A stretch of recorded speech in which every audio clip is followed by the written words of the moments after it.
ಏನೋ ಜ್ಞಾನ ಇಲ್ಲದಂತಹ ಒಬ್ಬ ಸಾಮಾನ್ಯ ಮನುಷ್ಯನಿಗೆ ಭಗವಂತ ಹೇಳ್ತಾ ಇದ್ದಾನೆ, ನಾಸತೋ ವಿದ್ಯತೆ ಭಾವಃ ಅಂತಂದ್ರೆ ಅಸತ್ಯಕ್ಕೆ ಇಲ್ಲಿ ಅಸ್ತಿತ್ವ ಅನ್ನೋದು ಇಲ್ಲ.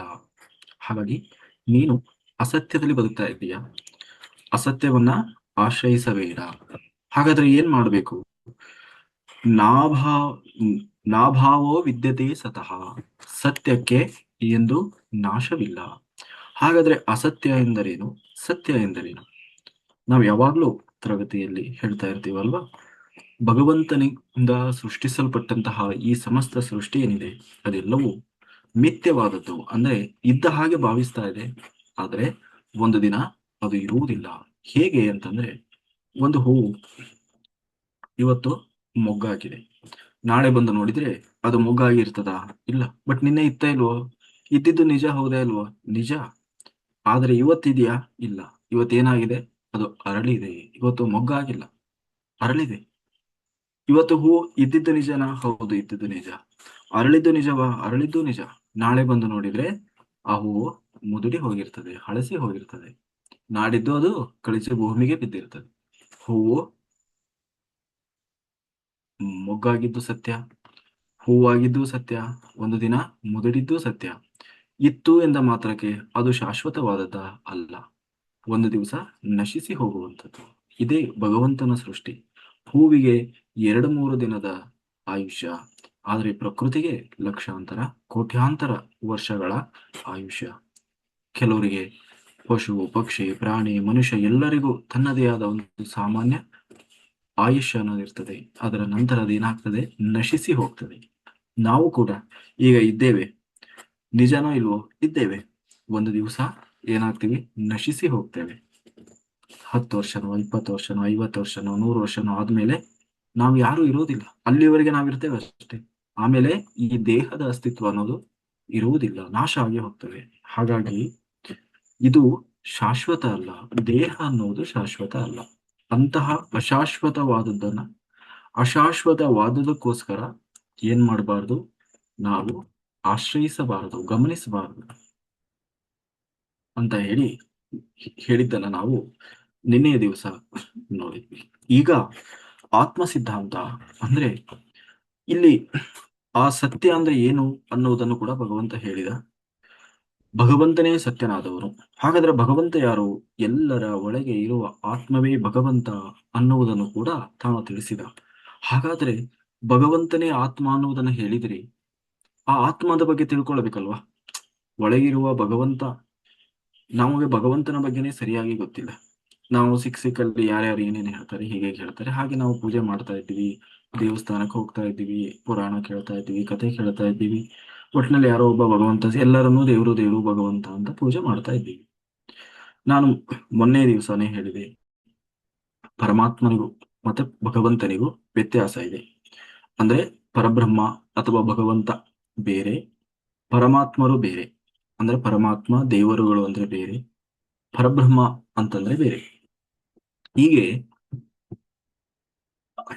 ಈ ಒಳಗಿರುವ ಆತ್ಮ ಯಾರಾಗಿದ್ದಾನಂದ್ರೆ ಅವನು ಪರಬ್ರಹ್ಮನಾಗಿದ್ದಾನೆ.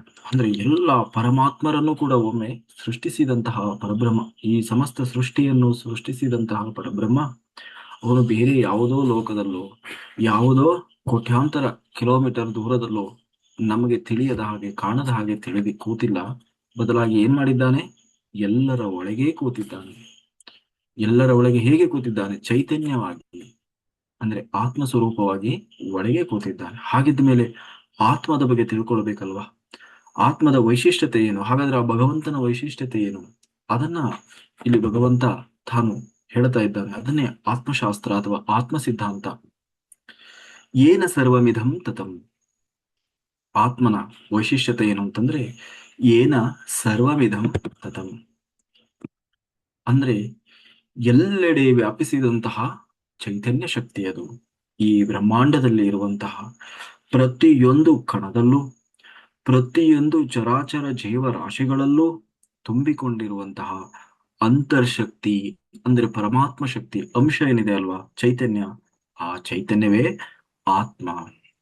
ಅದು ಕೇವಲ ಯಾವುದೋ ಒಂದು ದೇಹಕ್ಕೆ, ಕೆಲವು ದೇಹಕ್ಕೆ ಸಂಬಂಧಿಸಿದಲ್ಲ, ಮತ್ತೆ ಸಮಸ್ತ ವಿಶ್ವವನ್ನು ವ್ಯಾಪಿಸಿದೆ. ಅದು ಇಲ್ಲದಿರುವ ಜಾಗವೇ ಇಲ್ಲ. ಏನ ಸರ್ವಮಿಧಂ ತತಂ. ಹಾಗಾದ್ರೆ ಅದು ಯಾವತ್ತೂ ಒಂದು ದಿನ ನಾಶ ಆಗುವುದೇ ಇಲ್ವಾ? ಅದಕ್ಕೆ ಹೇಳ್ತಾ ಇದ್ದಾನೆ, ಅವಿನಾಶೀತು ತದ್ವಿದ್ಧಿ. ಅವಿನಾಶೀತು ತದ್ವಿದ್ಧಿ ಅಂದ್ರೆ ಅದು ಯಾವತ್ತಿಗೂ ಕೂಡ ಅಳಿಯುವುದಿಲ್ಲ, ನಾಶ ಆಗುವುದಿಲ್ಲ. ದೇಹದ ಒಳಗಿರುವ ಆ ಚೈತನ್ಯ ಅಥವಾ ಆತ್ಮ ಯಾವತ್ತೂ ಕೂಡ ಅದಕ್ಕೆ ಸಾವು ಅನ್ನುವುದೇ ಇಲ್ಲ. ಅಂದ್ರೆ ನಾವು ನೀವು ಏನಿದ್ದೇವೆ, ಇನ್ನು ಸಾವಿರಾರು ಕೋಟ್ಯಾಂತರ ವರ್ಷಗಳು ಕಳೆದು ಹೋದರೂ ನಾವು ಇದ್ದೇ ಇರುತ್ತೇವೆ. ಭಗವಂತ ಸೃಷ್ಟಿಸಿದಂತಹ ಈ ಸೃಷ್ಟಿ ಒಂದು ದಿನ ನಾಶ ಆಗ್ತದೆ. ನಾಶ ಆದ ಮೇಲೂ ಕೂಡ ನಾವೇನಾಗ್ತೀವಿ, ಆಗಲೂ ಕೂಡ ಆ ಪರಬ್ರಹ್ಮನಲ್ಲಿ ಐಕ್ಯವಾಗಿ ಅಲ್ಲೇ ಇರ್ತೀವಿ ಹೊರತು ನಮಗೆ ನಾಶ ಅನ್ನುವುದು ಇಲ್ಲ. ಅಂದ್ರೆ ಆತ್ಮಕ್ಕೆ ನಾಶ ಅನ್ನುವುದು ಇಲ್ಲ. ಅಂದ್ರೆ ನೋಡಿ, ನಾವು ಎಷ್ಟು ಶಾಶ್ವತರಾದಂಥವರು. ಹಾಗಾದ್ರೆ ಯಾರು ಒಂದು ದಿನ ಅವನ್ನ ನಾಶ ಮಾಡ್ಲಿಕ್ಕೆ ಆಗೋದೇ ಇಲ್ವಾ? ಶಾಪ ಕೊಟ್ಟು, ಅಲ್ವಾ ಯಾವುದೋ ಒಬ್ಬ ಋಷಿಮುನಿ ತಪಸ್ವಿಯೋ ಶಾಪ ಕೊಟ್ಟೋ ಅಥವಾ ಸುಟ್ಟೋ ಭಸ್ಮ ಮಾಡಿಯೋ ಅಥವಾ ಮೇಲಿನ ಲೋಕದಲ್ಲೋ ಏನೋ ಶಿಕ್ಷೆ ಕೊಟ್ಟು ತುಂಬಾ ಪಾಪ ಮಾಡಿ ಮಾಡಿ, ಈ ಉದಾಹರಣೆಗೆ ರಾವಣ, ಹಿರಣ್ಯಕಶಿಪು ಎಂತೆಂಥವ್ರನ್ನೆಲ್ಲ ನೋಡ್ತೀವಲ್ಲ, ಅವ್ರನ್ನೆಲ್ಲ ನಾಶ ಮಾಡ್ಲಿಕ್ಕೆ ಆಗ್ತದ? ಅಷ್ಟೆಲ್ಲ ಲೋಕಕಂಟಕರಾದಂಥವ್ರು, ಅವ್ರನ್ನ ಯಾವತ್ತೂ ನಾಶ ಮಾಡ್ಲಿಕ್ಕೆ ಸಾಧ್ಯನೇ ಇಲ್ವಾ? ಅದಕ್ಕೆ ಭಗವಂತ ಹೇಳ್ತಾ ಇದ್ದಾನೆ, ನಾ ಕಶ್ಚಿತ್ ಕರ್ತು ಮರ್ಹತಿ. ಯಾರಿಂದಲೂ ಅವನನ್ನ ನಾಶಪಡಿಸ್ಲಿಕ್ಕೆ ಸಾಧ್ಯ ಇಲ್ಲ. ಮತ್ತೆ ನಾರಾಯಣ ಕೊಂದನಲ್ವಾ, ಅವತಾರಗಳನ್ನ ಎತ್ತಿ ಬಂದು ದೇಹ ನಾಶ ಮಾಡಿದನೇ ಹೊರತು ಒಳಗಿರುವ ಆತ್ಮವನ್ನ ನಾರಾಯಣನೂ ಕೂಡ ನಾಶ ಮಾಡ್ಲಿಕ್ಕೆ ಸಾಧ್ಯ ಇಲ್ಲ. ಅಂದ್ರೆ ಹಿರಣ್ಯಕಶಿಪವಾಗಿದ್ದಾಗ ನರಸಿಂಹನಾಗಿ ಬಂದು ಸಂಹಾರ ಮಾಡಿದ. ಆಮೇಲೆ ನಾವೇ ಹೇಳ್ತೀವಲ್ವಾ, ಪುರಾಣಗಳನ್ನ ಕೇಳ್ತೀವಿ, ಸಂಹಾರ ಮಾಡಿದ ಯಾವುದನ್ನ? ದೇಹವನ್ನ. ಅದಕ್ಕೆ ಅವನು ಪುನಃ ಇನ್ನೊಂದು ಜನ್ಮ ತಗೊಂಡು ಬಂದ. ಯಾವ ಜನ್ಮ? ರಾವಣ. ರಾವಣನಾಗಿ ಬಂದ. ಹೇಗೆ ಬಂದ ರಾವಣ? ಒಂದು ವೇಳೆ ನರಸಿಂಹನಾಗಿ ಬಂದಾಗ, ಹಿರಣ್ಯಕಶಿಪುವನ ಸಂಹಾರ ಮಾಡಿದಾಗ ಅವನ ನಾಶ ಆಗಿದ್ರೆ ಅವನು ಹೆಂಗೆ ರಾವಣನಾಗಿ ಹುಟ್ಟಿ ಬರ್ತಿದ್ದ ಅಲ್ವಾ? ಅಂದ್ರೆ ದೇಹ ನಾಶ ಆಗಿತ್ತೇ ಹೊರತು ಆತ್ಮ ಅನ್ನುವುದು ನಾಶ ಆಗಿರಲಿಲ್ಲ. ಅದಕ್ಕಾಗಿ ಏನ್ ಮಾಡಿದ? ಪುನಃ ರಾವಣನಾಗಿ ಹುಟ್ಟಿ ಬಂದ. ಮತ್ತೆ ಪುನಃ ರಾಮನಾಗಿ ಬಂದು ರಾವಣನನ್ನು ಸಂಹಾರ ಮಾಡಿದ. ಯಾವುದನ್ನ? ರಾವಣನ ದೇಹವನ್ನೇ ಹೊರತು ಒಳಗಿರುವ ಆತ್ಮವನ್ನಲ್ಲ. ಅವನು ಮತ್ತೆ ಏನೋ ಶಿಶುಪಾಲಾದಂತ ವಕ್ರರಾಗಿ ಮತ್ತೆ ಪುನಃ ಹುಟ್ಟಿ ಬಂದ.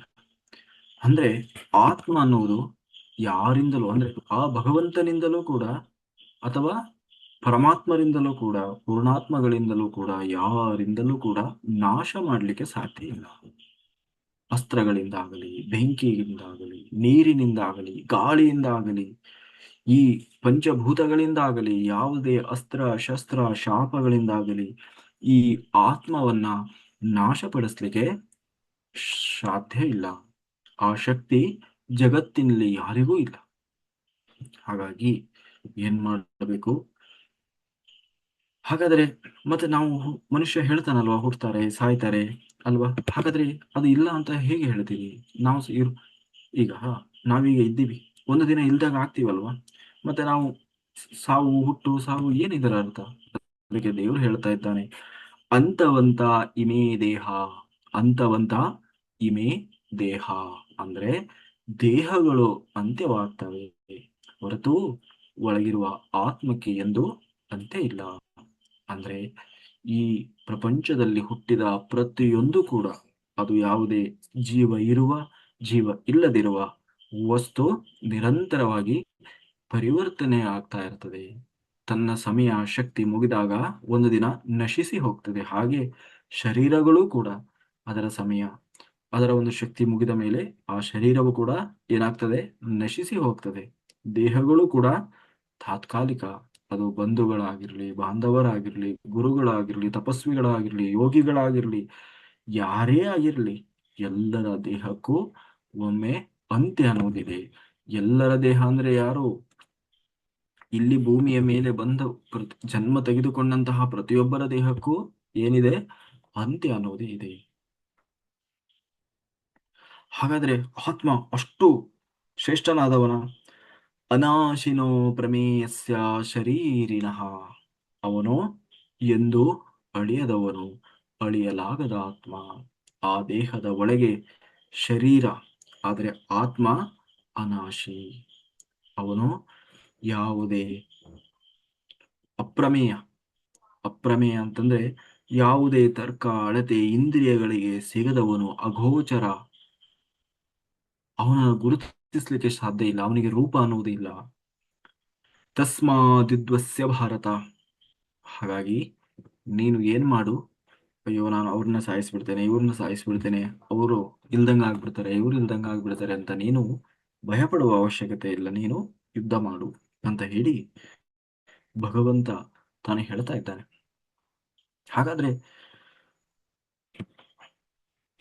ಹಾಗಾದ್ರೆ ಯಾವತ್ತು ನಾಶ ಆಗುವುದೇ ಇಲ್ಲವೋ? ಅದಕ್ಕೆ ಹೇಳ್ತಾ ಇದ್ದಾನೆ, ನಾಯಂ ಹಂತಿನ ಹನ್ಯತೆ. ಆತ್ಮ ನಿತ್ಯವಾದದ್ದು, ಶುದ್ಧವಾದದ್ದು, ಚೈತನ್ಯ ಸ್ವರೂಪವಾದದ್ದು. ಅದಕ್ಕೆ ಯಾವುದೇ ಹುಟ್ಟು ಇಲ್ಲ, ಸಾವಿಲ್ಲ. ಶಸ್ತ್ರಗಳು ಕೇವಲ ಮಣ್ಣಿನಿಂದ ಮಾಡಲ್ಪಟ್ಟಂತಹ ಅಥವಾ ಪಂಚಭೂತಗಳಿಂದ ಆ ದೇಹವನ್ನ ಯಾರೂ ನಾಶ ಮಾಡ್ಲಿಕ್ಕೆ, ಅಂದ್ರೆ ಆತ್ಮವನ್ನ ನಾಶ ಮಾಡ್ಲಿಕ್ಕೆ ಸಾಧ್ಯ ಇಲ್ಲ. ಹೊರಗಿರುವ ದೇಹವನ್ನ ಚೂರ್ ಚೂರು ಮಾಡಿ, ಕಟ್ ಮಾಡಿ, ಪೀಸ್ ಪೀಸ್ ಮಾಡಿ, ಅಥವಾ ಸುಟ್ಟು ಭಸ್ಮ ಮಾಡಿ ಏನ್ ಬೇಕಾದ್ರೂ ಮಾಡ್ಬೋದು. ಒಳಗಿರುವ ಆತ್ಮಕ್ಕೆ ಯಾರೂ ಏನೂ ಮಾಡ್ಲಿಕ್ಕೆ ಸಾಧ್ಯ ಇಲ್ಲ.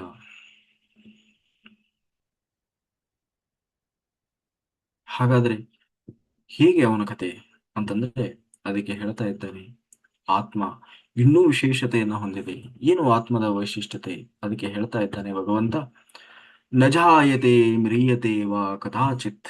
ನಜಾಯತೆ ಮ್ರಿಯತೆ ವಾ ಕದಾಚಿತ್. ಈ ಜಗತ್ತಿನಲ್ಲಿ ಕಾಣ್ತಾ ಇರುವಂತಹ ಪ್ರತಿಯೊಂದು ವ್ಯಕ್ತಿಗೂ, ಪ್ರಾಣಿಗೂ, ವಸ್ತುವಿಗೂ ಒಂದು ಹುಟ್ಟು, ಸಾವು ಅನ್ನೋದು ಇದೆ.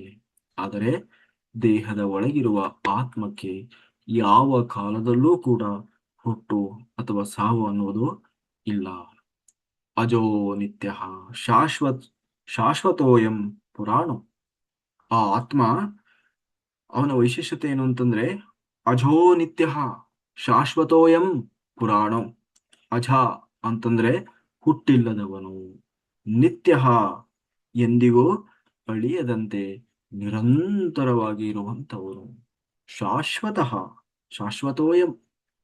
ಕಾಲ ಬದಲಾದರು, ಸಮಯ ಬದಲಾದರು, ದೇಶ ಬದಲಾದರು, ಅವನು ಸದಾ ಒಂದೇ ರೀತಿಯಲ್ಲಿ ಇರುವಂತಹ ಪುರಾಣ. ಅಂದ್ರೆ ಸೃಷ್ಟಿಯ ಆರಂಭ ಆಗುವುದಕ್ಕಿಂತ ಮುಂಚೆಯೇ ಇದ್ದವನು, ಅತ್ಯಂತ ಹಳೆಯದಾದವನು, ಅಂದ್ರೆ ಆದಿ ಚೈತನ್ಯ. ಹಾಗಾಗಿ ಪುರಾಣ, ಅವನು ತುಂಬಾ ತುಂಬಾ ಹಳೆಯವನು. ಅವನು ಯಾವಾಗಿಂದ ಇದ್ದಾನೆ ಯಾರಿಗೂ ಹೇಳಲಿಕ್ಕೆ ಆಗುವುದಿಲ್ಲ. ನಾ ಹನ್ಯತೆ ಹನ್ಯಮಾನೇ ಶರೀರೆ. ನಾ ಹನ್ಯತೆ ಹನ್ಯಮಾನೇ ಶರೀರೆ. ಹಾಗಾಗಿ ದೇಹ ನಾಶವಾಗ್ತಾನೇ ಇರ್ತದೆ, ಆದರೆ ಆತ್ಮ ಯಾವತ್ತೂ ನಾಶ ಆಗುವುದೇ ಇಲ್ಲ. ನಾ ಹನ್ಯತೆ, ಆತ್ಮ ಸಾಯುವುದಿಲ್ಲ.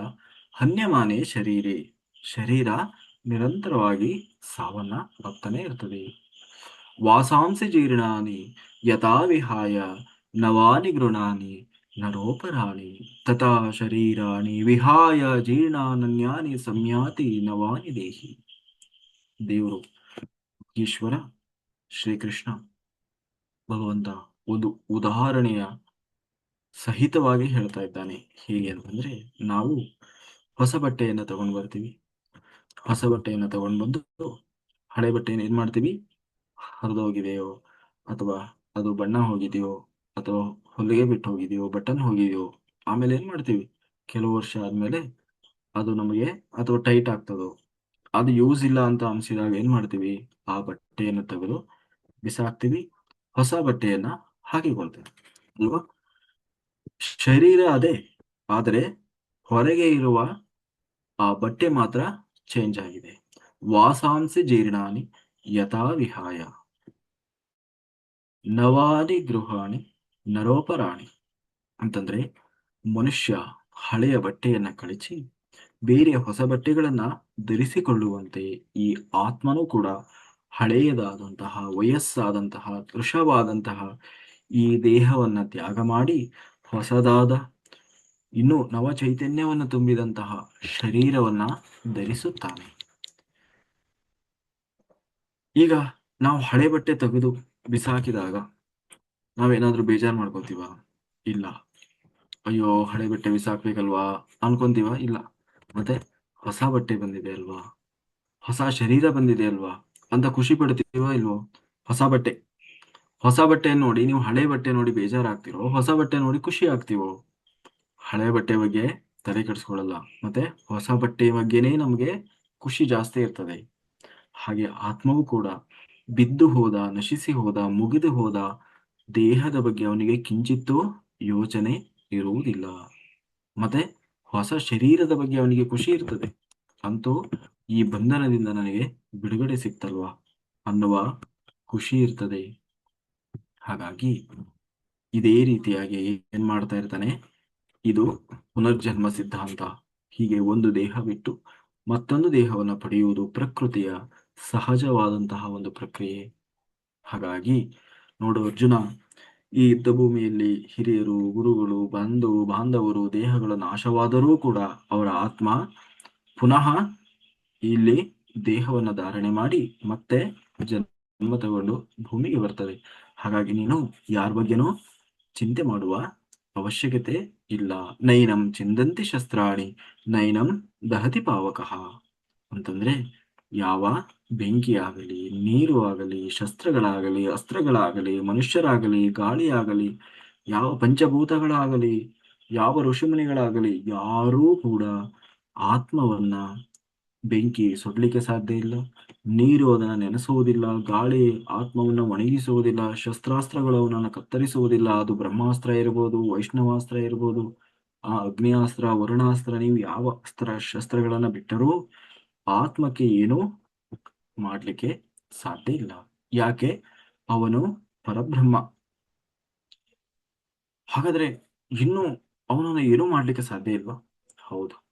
ಅಚೇದ್ಯ, ಅವನು ಕತ್ತಿಯಿಂದವೋ ಅಥವಾ ಯಾವುದೇ ಆಯುಧದಿಂದ ತುಂಡರಿಸಲು ಸಾಧ್ಯ ಇಲ್ಲ. ಅದಾಹ್ಯ, ಬೆಂಕಿಯಿಂದ ಸುಟ್ಟು ಬೂದಿ ಮಾಡಲಿಕ್ಕೆ ಸಾಧ್ಯ ಇಲ್ಲ. ಅಕ್ಲೇದ್ಯ, ನೀರಿನಲ್ಲಿ ಮುಳುಗಿಸಿ ನೆನೆಯಿಸಿ ಕರಗಿಸಲು ಸಾಧ್ಯ ಇಲ್ಲ.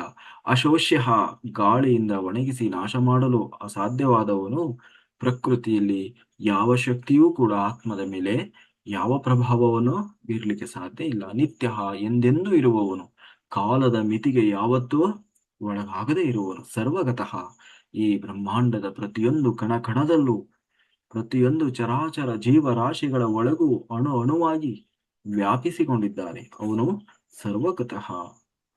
ಸ್ಥಾಣುವು ಅಚಲಃ, ಹೇಗೆ ಮರದ ಮರ್ಮದಂತೆ, ಒಂದು ಬಂಡೆಯಂತೆ ಗಟ್ಟಿಯಾದವನು, ಚಲನೆ ಇಲ್ಲದೆ ಎಲ್ಲೆಡೆ ಸ್ಥಿರವಾಗಿರುವವನು. ಅಂದ್ರೆ ಯಾವುದೋ ಒಂದು ಕಡೆ ಇಲ್ಲ ಅಂದ್ರೆ ತಾನೇ ಇಲ್ಲಿಂದ ಇನ್ನೊಂದು ಕಡೆ ಹೋಗೋದು. ಹಾಗಲ್ಲ, ಅವನು ಅವನು ಎಲ್ಲಾ ಕಡೆ ಇದ್ದಾನೆ. ಹಾಗಾಗಿ ಅವನು ಚಲಿಸುವ ಅವಶ್ಯಕತೆಯೇ ಇಲ್ಲ. ಯಾವುದೋ ಒಂದು ಜಾಗದಲ್ಲಿ ಇಲ್ಲ ಅಂದ್ರೆ ತಾನೇ ಅಲ್ಲಿಗೆ ಹೋಗೋದು. ಆದರೆ ಅವನು ಇಲ್ಲದಿರುವ ಜಾಗವೇ ಇಲ್ಲ. ಹಾಗಿರುವಾಗ ಯಾವ ಕಡೆಯೂ ಹೋಗುವ ಅವಶ್ಯಕತೆ ಇಲ್ಲ. ಸನಾತನಃ ನಿತ್ಯ ಸರ್ವಗತಃ ಸ್ಥಾಣೋ ರಚೋಲಯಂ ಸನಾತನಃ.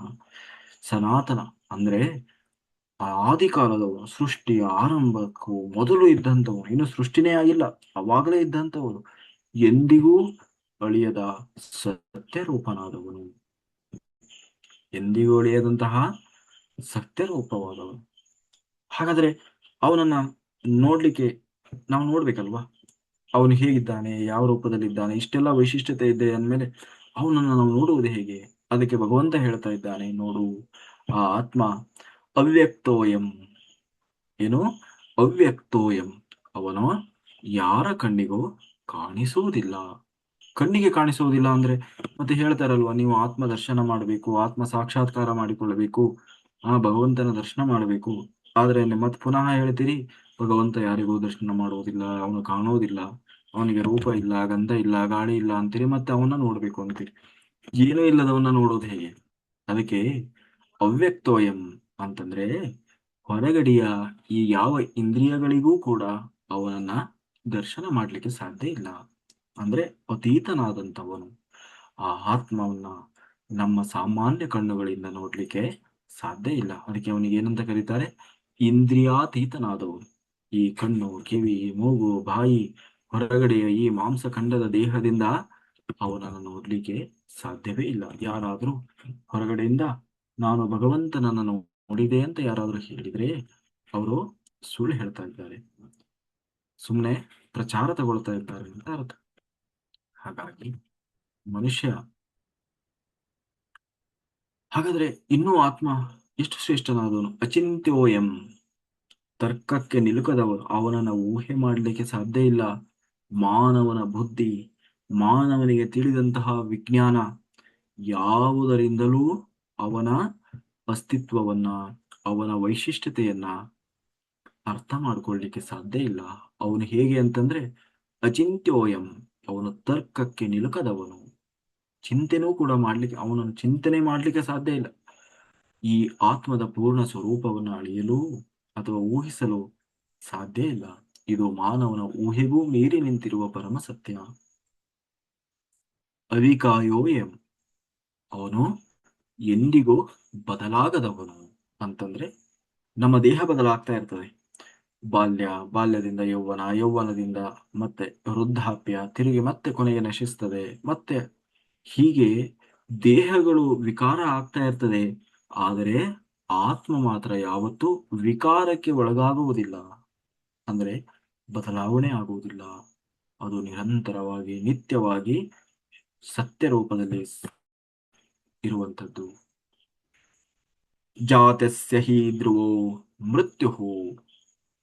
ಹಾಗಾಗಿ ಭಗವಂತ ಹೇಳ್ತಾ ಇದ್ದಾನೆ ನೋಡು, ಹಾಗಾಗಿ ಮನುಷ್ಯ ಒಂದನ್ನ ತಿಳ್ಕೊಳ್ಬೇಕು, ಒಂದಕ್ಕೆ ಸಿದ್ಧನಾಗಬೇಕು.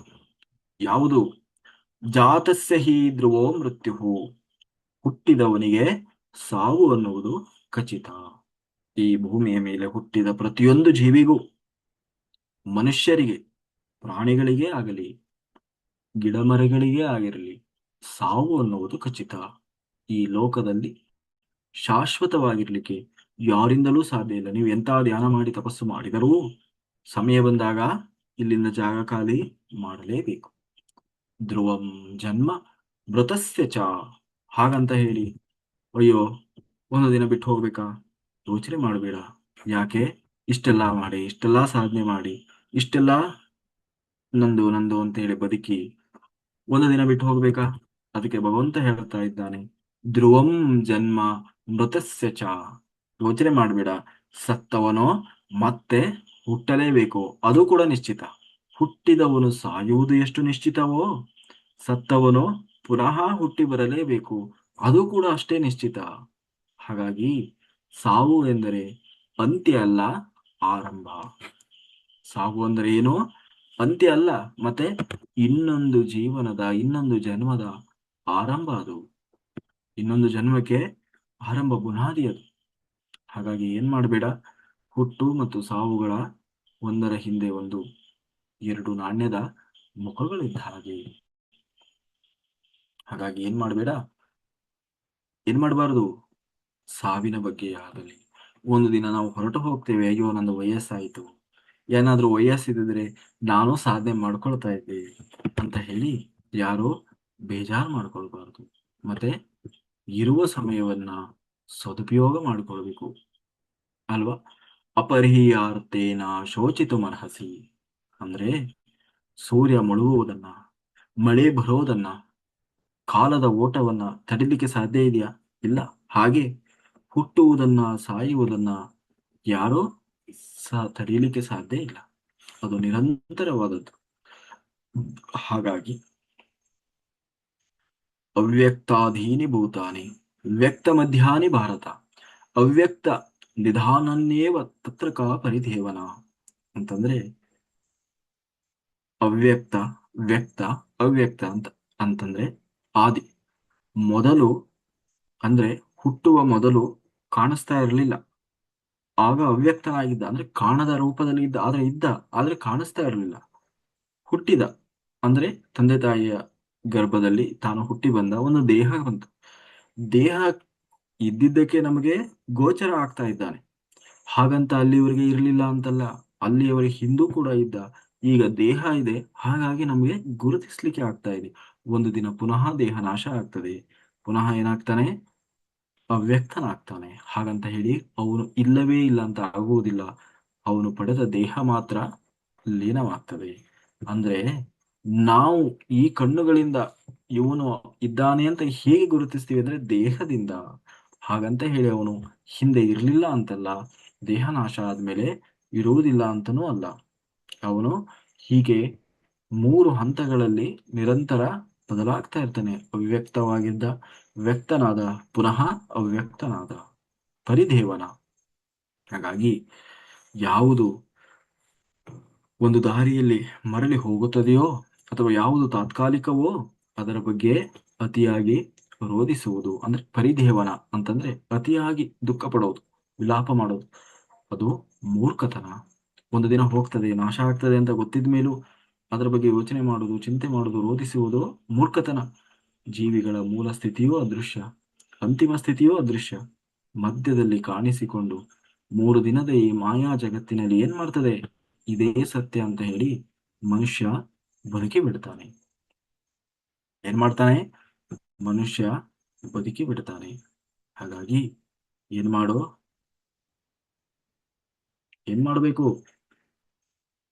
ಈ ಸತ್ಯವನ್ನ ಅರ್ಥ ಮಾಡಿಕೊಳ್ಬೇಕು. ಹಾಗಾದ್ರೆ ಒಳಗಿರುವ ಆತ್ಮವನ್ನು ಯಾರು ನೋಡ್ಲೇ ಇಲ್ವಾ? ಅವನನ್ನ ದರ್ಶನ ಮಾಡಿದವರು ಯಾರು ಇಲ್ವಾ? ಅವನನ್ನ ನೋಡೋದಾದ್ರೂ ಹೇಗೆ? ಯಾಕಂದ್ರೆ ಎಲ್ಲರೂ ಹೇಳ್ತಾರೆ ಆತ್ಮದರ್ಶನ ಮಾಡಬೇಕು, ಭಗವಂತನ ದರ್ಶನ ಮಾಡಬೇಕು.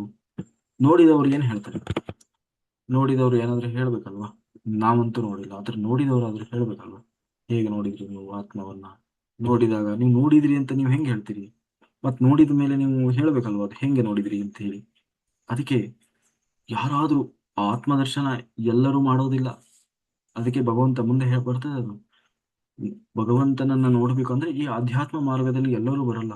ಎಲ್ಲೋ ಕೋಟಿಗೆ ಲಕ್ಷಕ್ಕೆ ಒಬ್ರೋ ಇಬ್ರೋ, ಎಷ್ಟೋ ಕೆಲವು ಮಂದಿ ಬರ್ತಾರಂತೆ. ಬಂದವರು ಕೂಡ ದೇವರನ್ನ ಕಾಣಬೇಕು ಅಂತ ಬರ್ತಾರೆ ಜಿಜ್ಞಾಸುಗಳಾಗಿ. ಬಂದಂತಹ ಆ ಕೆಲವು ಮಂದಿಯಲ್ಲೂ ಕೂಡ ಎಲ್ಲರೂ ಕೂಡ ಭಗವಂತನ ದರ್ಶನ ಮಾಡುವುದಿಲ್ಲ. ಕೆಲವರು ಎಲ್ಲೋ ಅಲ್ಪ ಸ್ವಲ್ಪ ಜನ ಏನ್ ಮಾಡ್ತಾರೆ, ಭಗವಂತನನ್ನ ಯಥಾವತ್ತಾಗಿ ದರ್ಶಿಸ್ತಾರೆ. ಅಂದ್ರೆ ಉಳಿದವರು ಏನ್ ಮಾಡ್ತಾರೆ?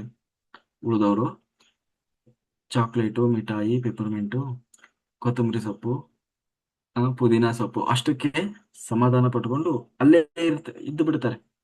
ಆದ್ರೆ ಉಳಿದವರು ಯಾರೋ ಒಬ್ರು ಮುತ್ತು, ರತ್ನ, ವಜ್ರ, ಬಂಗಾರವನ್ನ ಪಡ್ಕೊಳ್ತಾರೆ ಅಲ್ವಾ? ಉಳಿದವರೆಲ್ಲ ಚಾಕ್ಲೇಟು, ಪೆಪರ್ಮೆಂಟಿಗೆ ಸಮಾಧಾನ ಆಗಿ ಬಿಡ್ತಾರೆ. ಅದಕ್ಕೆ ದೇವರು ಹೇಳ್ತಾ ಇದ್ದಾನೆ. ಹಾಗಾದ್ರೆ ನೋಡಿದವರು ಹೇಗೆ ಹೇಳ್ತಾರೆ? ಅದಕ್ಕೆ ದೇವರು ಹೇಳ್ತಾ ಇದ್ದಾನೆ, ಅದು ಒಂದು ಆಶ್ಚರ್ಯ.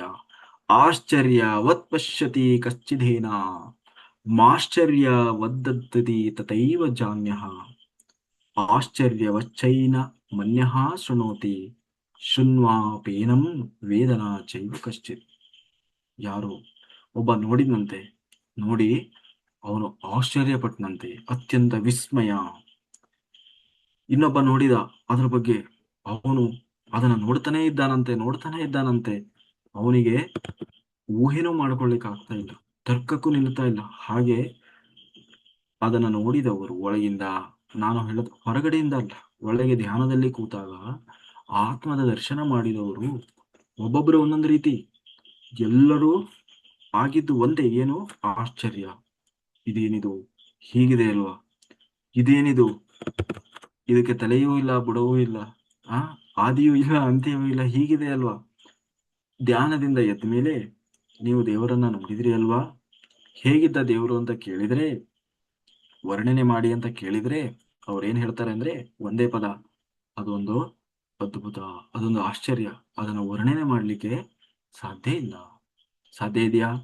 ಸಾಧ್ಯ ಇಲ್ಲ. ಯಾಕೆಂದ್ರೆ ನನ್ನ ವರ್ಣನೆಗೂ ಕೂಡ ಆ ವರ್ಣನೆ ಮಾಡಿ ಯಾವುದೋ ವಸ್ತು, ಯಾವುದೋ ಒಂದು ಏನು ಹೋಲಿಕೆ ಮಾಡಿ ಹೇಳಲಿಕ್ಕೆ ಇಲ್ಲಿ ಯಾವ ವಸ್ತುವೂ ಇಲ್ಲ, ಯಾವುದೂ ಇಲ್ಲ. ಅಂತಹ ಅಷ್ಟು ಅದ್ಭುತವಾದದ್ದು. ಅದಕ್ಕೆ ದೇವರನ್ನ ನೋಡಿದಾಗ ನಿನಗೆ ಏನ್ ಅನ್ನಿಸ್ತು? ಆಶ್ಚರ್ಯ ಅನ್ನಿಸ್ತು. ಆಶ್ಚರ್ಯ. ಅವನು ಒಂದು ಸಾರಿ ನೋಡಿದ್ನಲ್ವಾ, ಅದೇ ಚಿಂತನೆಯಲ್ಲಿ ಅವನು ಸುಮ್ಮನೆ ಹಿಂಗೆ ಕಣ್ಬಿಟ್ಟುಕೊಂಡು ಅದನ್ನೇ ಚಿಂತನೆ ಮಾಡ್ತಾ ಇರ್ತಾನ. ದೇವರನ್ನ ನೋಡಿದನಲ್ವ, ಆ ದರ್ಶನ, ಅದರಲ್ಲೇ ತಾನು ಮುಳುಗಿರ್ತಾನಂತೆ. ಯಾರಾದ್ರೂ ಬಂದು ಕೇಳಿದ್ರೆ ಅದಕ್ಕೆ ಮುಂದೆ ಹೇಳ್ತಾನೆ ಗೀತೆಯಲ್ಲಿ, ದೇವರನ್ನ ಕಂಡವರು ಯಾರು ಕೂಡ ನಾನು ದೇವರನ್ನ ನೋಡಿದೆ ಅಂತ ಹೇಳುವುದಿಲ್ಲಂತೆ. ಯಾಕೆ ಅಂದ್ರೆ ಅವನಿಗೆ ಯಾಕೆಂದ್ರೆ ಅವನಿಗೆ ಹೇಳೋದಕ್ಕೆ ಬರೋದಿಲ್ಲಂತೆ. ದೇವರ ಹೀಗಿದ್ದಾನೆ ಅಂತ ಹೇಳೋದಕ್ಕೆ ಬರೋಲ್ಲಂತೆ. ಅದಕ್ಕೆ ಅವನು ಯಾರಿಗೂ ಹೇಳೋದೇ ಇಲ್ಲಂತೆ ನಾನು ದೇವರನ್ನ ನೋಡಿದೆ ಅಂತ. ಯಾರು ದೇವರನ್ನ ನೋಡಿಲ್ವೋ ಅವರೇ ಬಾಯಿ ಕೊಚ್ಕೊಳ್ಳೋದಂತೆ. ದೇವರು ಹಂಗಿದ್ದಾನೆ, ದೇವ್ರು ಹಿಂಗಿದ್ದಾನೆ, ದೇವರು ಆಗೋದ ಈಗೋದ. ಅದಕ್ಕೆ ಬರ್ತದೆ ಗೀತೆ, ಮುಂದೆ ಬರ್ತದೆ ಗೀತೆಯಲ್ಲಿ. ದೇವರನ್ನ ನಿಜವಾಗಲೂ ಕಂಡವರು ಹೇಗಿರ್ತಾರೆ ಅಂತ ಹೇಳಿ ಪ್ರಶ್ನೆ ಹಾಕ್ತಾನೆ ಅರ್ಜುನ. ಆಗ ಹೇಳ್ತಾನೆ, ನಿಜವಾಗಲೂ ನನ್ನನ್ನು ಒಳಗಿಂದ ದರ್ಶನ ಮಾಡಿದವರು ಯಾರೂ ಕೂಡ ನಾನು ನೋಡಿದೆ ಅಂತ ಹೇಳಿ ನನ್ನನ್ನು ವರ್ಣನೆ ಮಾಡುವುದಿಲ್ಲ. ಯಾಕೆ ಅಂದ್ರೆ ಅದು ಅವರಿಗೆ ಸಾಧ್ಯ ಇಲ್ಲ. ಅವರ ವರ್ಣನೆಗೆ ನಿಲುಕದವನು. ಮತ್ತೆ ಅವ್ರು ಏನ್ ಹೇಳ್ತಾರಂತೆ, ಆಶ್ಚರ್ಯ ಇಲ್ಲ ಅಂದ್ರೆ ಸುಮ್ಮನಿದ್ದು ಬಿಡ್ತಾರಂತೆ, ಹೇಳೋದೇ ಇಲ್ಲ. ಅದಕ್ಕೆ ಅದಕ್ಕೆ ಮುಂದೆ ಬರ್ತದೆ, ತದ್ವಿದ್ಯೆ ಪ್ರಣೀಪಾತೇನ ಅಂತವ್ರು ಏನಾದ್ರೂ ಸಿಕ್ಕರೆ ಬಿಡಬೇಡ. ತದ್ವಿದ್ಯೆ ಪ್ರಣೀಪಾತೇನ ಅವ್ರ ಕೈ ಕಾಲು ಹಿಡ್ಕೊಂಡಾದ್ರೂ ಸರಿ, ಅವ್ರು ಜಾಡಿಸಿ ಒದ್ರು ಅಂತಹ ಮಹಾತ್ಮರ ಕಾಲು ಬಿಡಬೇಡ. ಮತ್ತೆ ಏನ್ ಮಾಡು, ಜ್ಞಾನ, ಆ ಜ್ಞಾನ ಪಡ್ಕೊ ಅಂತ ಹೇಳಿ ಮುಂದೆ ಬರ್ತದೆ. ಅವರು ಬಾಯಿ ಬಿಡೋದಿಲ್ಲ. ನೀನು ಪರಿಪ್ರಶ್ನೆನ, ನೀನು ಪರಿಪರಿಯಾಗಿ ಪ್ರಶ್ನೆ ಕೇಳ್ಬೇಕು.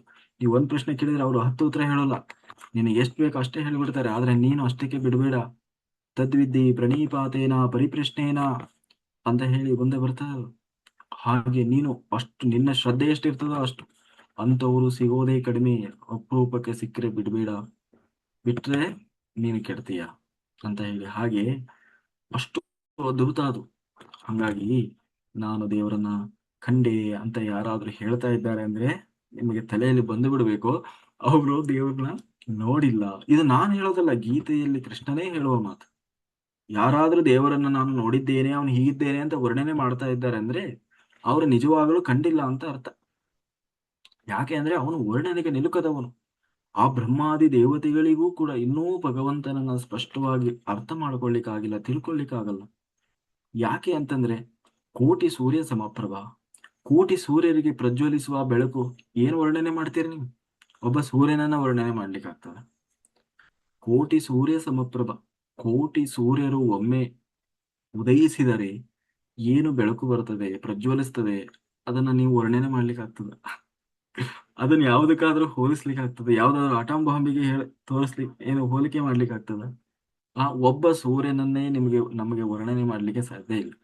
ಒಬ್ಬ ಸೂರ್ಯನನ್ನೇ ನೀವು 10 ನಿಮಿಷ ಕಂಡು ಬಿಟ್ಕೊಂಡು 12 ಗಂಟೆ ನೋಡ್ಲಿಕ್ಕೆ ಆಗ್ತದ? ಇಲ್ಲ. ಹಾಗಿರುವಾಗ ಕೋಟಿ ಸೂರ್ಯ ಸಮಪ್ರಭು, ಕೋಟಿ ಕೋಟಿ ಸೂರ್ಯರಿಗೆ ಸಮಾನನಾದ ಆ ಭಗವಂತ ತಾನು ಪ್ರಕಾಶಿಸ್ತಾ ಇರುವಾಗ ಅವನನ್ನು ಯಾವ ಮೂರ್ಖತಾನೆ ಅಥವಾ ಎಂತವ್ರು ಕೂಡ ಅವನನ್ನು ವರ್ಣನೆ ಮಾಡ್ಲಿಕ್ಕೆ ಆಗ್ತದೆ? ಇಲ್ಲ.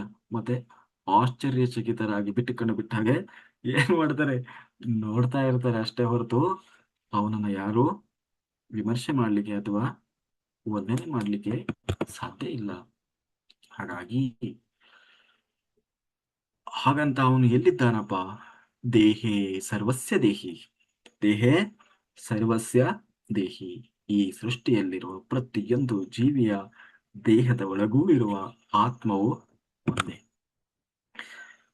ದೇಹದ ದೇಹೇ ಸರ್ವಸ್ಯ ದೇಹಿ. ಈ ಸೃಷ್ಟಿಯಲ್ಲಿರುವ ಪ್ರತಿಯೊಂದು ಜೀವಿಯ ದೇಹದ ಒಳಗೂ ಇರುವ ಆತ್ಮವು ಒಂದೇ ರೀತಿಯ ಅಳಿಯದ ಚೈತನ್ಯ ಆಗಿದೆ. ಹಾಗಾಗಿ ಮನುಷ್ಯರೇ ಆಗಿರಲಿ, ಪ್ರಾಣಿಗಳೇ ಆಗಿರಲಿ, ಯಾವ ಜೀವಿಯ ದೇಹವೂ ನಾಶ ಆಗಬಹುದೇ ಹೊರತು ಒಳಗಿರುವ ಆತ್ಮವಲ್ಲ.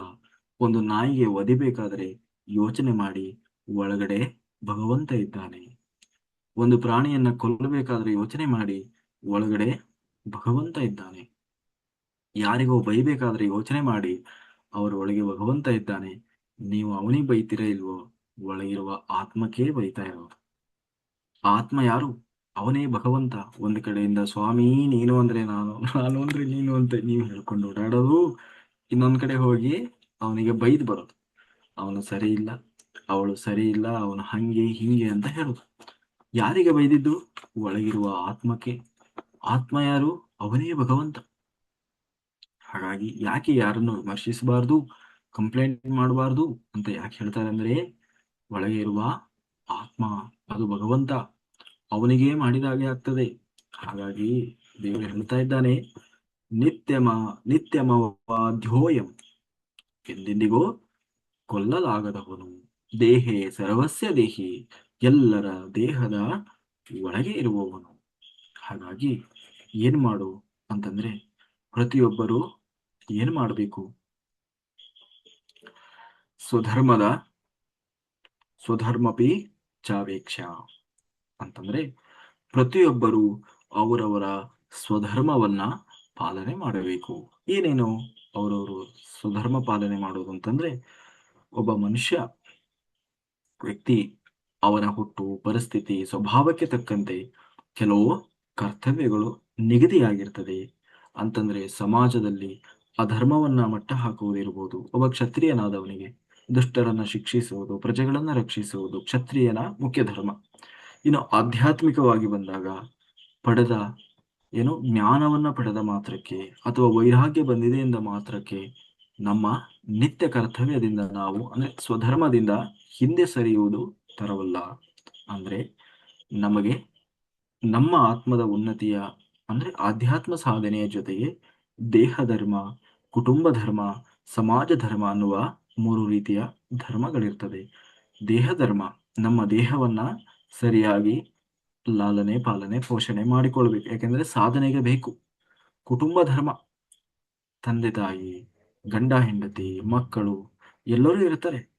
ಅಯ್ಯೋ, ಇವರೆಲ್ಲ ಶಾಶ್ವತವಾದವರು, ಇವ್ರು ಯಾರು ನನ್ನ ಜೊತೆಗೆ ಬರೋರಲ್ಲ, ಹೋದ ಜನ್ಮದಲ್ಲಿ ಏನು ಇರ್ಲಿಲ್ಲ, ಈ ಜನ್ಮದಲ್ಲಿ ಏನು ಇರೋಲ್ಲ, ಮುಂದಿನ ಜನ್ಮದಲ್ಲಿ ಏನು ಬರೋಲ್ಲ, ಇವ್ರೇನ್ ನನಗೆ ಅದನ್ನ ಕೊಡಲ್ಲ, ಹೀಗೆಲ್ಲ ನಾವು ಪಾಠ ಕೇಳ್ಕೊಂಡು ಹೋಗಿ ಅವರನ್ನ ನಿರಾಕರಣೆ ಮಾಡಬಾರದು, ತ್ಯಾಗ ಮಾಡಬಾರದು.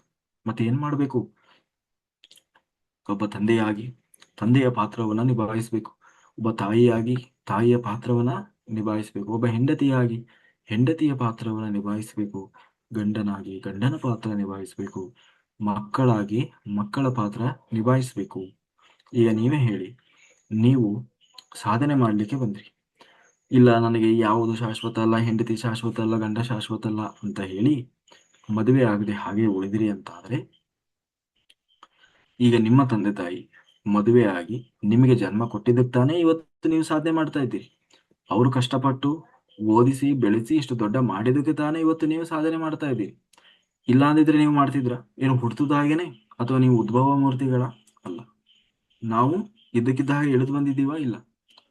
ಇಳಿದ ತಕ್ಷಣ ನಮ್ಗೆ ಯಾರು ಏನು ಸಹಾಯ ಮಾಡದೇನೆ ಹಾಗೆ ಬೆಳೆದು ನಿಂತು ಬಿಟ್ಟಿದೀವ. ಇವಾಗ ಏನೋ ದೊಡ್ಡ ಧ್ಯಾನ ಮಾಡ್ತೀವಿ, ಜ್ಞಾನ ಮಾಡ್ತೀವಿ, ಅದು ಶಾಶ್ವತ ಅಲ್ಲ, ಇದು ಶಾಶ್ವತ ಅಲ್ಲ ಅಂತ ಬೋಧನೆ ಮಾಡ್ತೀವಿ. ಆದ್ರೆ ಇದಕ್ಕಿಂತ ಮುಂಚೆ ಯಾರ ಶ್ರಮವೂ ನಮ್ಮ ಮೇಲೆ ಇಲ್ಲವಾ? ಇಲ್ಲದೆ ನಾವು ಈ ಮಟ್ಟಕ್ಕೆ ಬಂದಿದ್ದೀವ? ಇಲ್ಲ.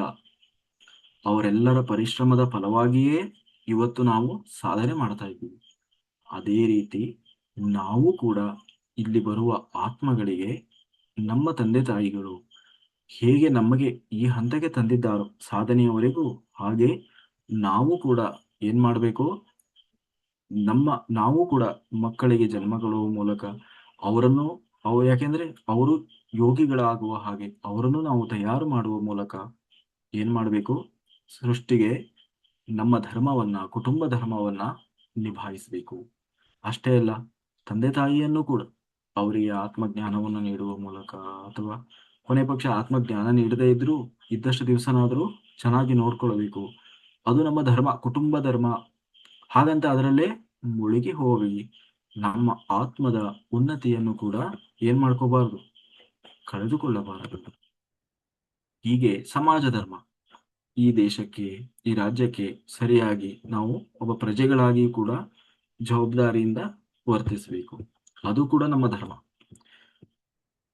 ಹೀಗೆ ಇದು ಸ್ವಧರ್ಮ. ಹಾಗಾಗಿ ನಮ್ಮ ಸ್ವಧರ್ಮವನ್ನು ಕೂಡ ಏನ್ ಮಾಡಬೇಕು?